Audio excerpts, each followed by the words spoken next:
গ্রামের এক প্রান্তে বসবাস করতেন রাশিদা বেগম। সবাই তাকে রাগী ও লোভী মহিলা হিসেবে চিনত।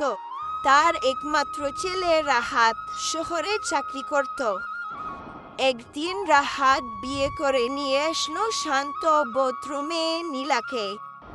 বিয়ের পর থেকেই রাশেদা বেগম বৌমার উপর অত্যাচার শুরু করলেন।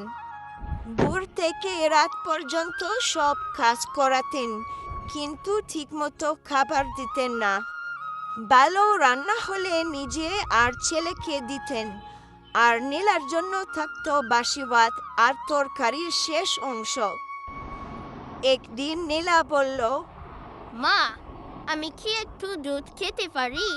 সারাদিন কাজ করে ক্লান্ত লাগছে।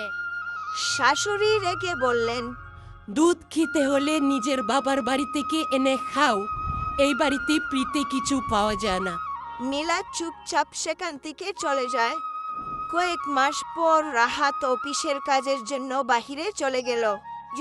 এই সুযোগে রাশিদা বেগম বৌমার উপর আরো অত্যাচার শুরু করলেন। প্রতিবেশীরা সব দেখলেও নীলা কারো কাছে কখনো অভিযোগ করল না। একদিন এক বৃদ্ধা ভিক্ষুক এসে রাশিদা বেগমের কাছে বলল, মা, 2 দিন ধরে কিছু খাইনি, আমাকে একটু খাবার দিবে? রাশিদা বেগম ধমক দিয়ে বৃদ্ধাটিকে তাড়িয়ে দিল। নীলা লুকিয়ে নিজের জন্য রাখা খাবারটুকু বৃদ্ধাকে দিয়ে দিল। বৃদ্ধা দোয়া করে বললেন, আল্লাহ তোমার ধৈর্যের প্রতিদান দিবেন। কয়েকদিন পর রাশিদা বেগম খুব অসুস্থ হয়ে পড়লেন এবং তাকে কেউ সাহায্য করতে আসলো না। কিন্তু নীলা দিন রাত এক করে শাশুড়ির সেবা করতে লাগলেন। ওষুধ খাওয়ানো, সেবা করা এবং হাসপাতালে নিয়ে যাওয়ার সবকিছু নীলা একাই করলেন।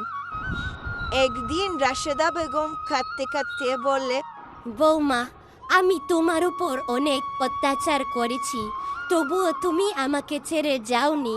তুমি আমাকে ক্ষমা করে দাও মা।